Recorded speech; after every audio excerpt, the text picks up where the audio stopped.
On l'utilise tous les jours sans jamais se demander d'où il vient. Aujourd'hui, on remonte le fil pour découvrir ce qui se cache derrière un objet aussi banal que fondamental. Tout commence avec deux éléments inattendus, le bois et le papier recyclé. Chaque jour, des tonnes de matières premières arrivent dans les usines. Des bûches fraîchement coupées et des vieux papiers sont triés, déchargés et préparés pour un tout nouveau cycle. Les copeaux de bois sont broyés avec de l'eau jusqu'à obtenir une bouillie dense, la fameuse pâte à papier. C'est dans ces gigantesques broyeurs industriels que naît la matière première du papier toilette. Mais cette pâte brute n'est pas encore prête à devenir douce et blanche. La pâte est alors nettoyée et blanchie. Grâce à des procédés chimiques doux, on élimine les impuretés et on donne à la pâte sa teinte blanche, signature du papier toilette que l'on connaît.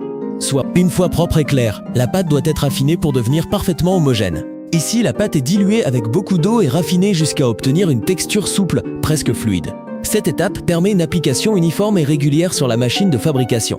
C'est maintenant que la magie commence. On forme enfin les premières feuilles. La pâte diluée est déposée sur un tamis géant en mouvement. L'eau s'écoule, laissant place à une fine feuille de papier. C'est le début du rouleau que vous retrouverez plus tard dans votre salle de bain. Mais cette feuille est encore fragile et humide. Elle doit être séchée et solidifiée. De puissants rouleaux pressent la feuille pour en extraire l'eau, puis la font passer à travers des cylindres chauffés à haute température. Le papier sort sec, lisse et prêt à recevoir sa texture. Mais un rouleau sans motif ne serait pas un vrai papier toilette. Grâce à l'embossage, on ajoute des motifs en relief, fleurs, vagues ou losanges. Ces dessins ne sont pas qu'esthétiques, ils améliorent aussi la douceur et la résistance du papier. On leur roulait ce papier sans fin pour en faire nos rouleaux.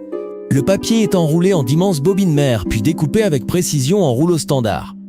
Le tout à grande vitesse, grâce à des machines parfaitement synchronisées. Rouleaux sont prêts, mais il reste une étape avant qu'ils n'arrivent en magasin. Les rouleaux sont regroupés, plastifiés et étiquetés automatiquement.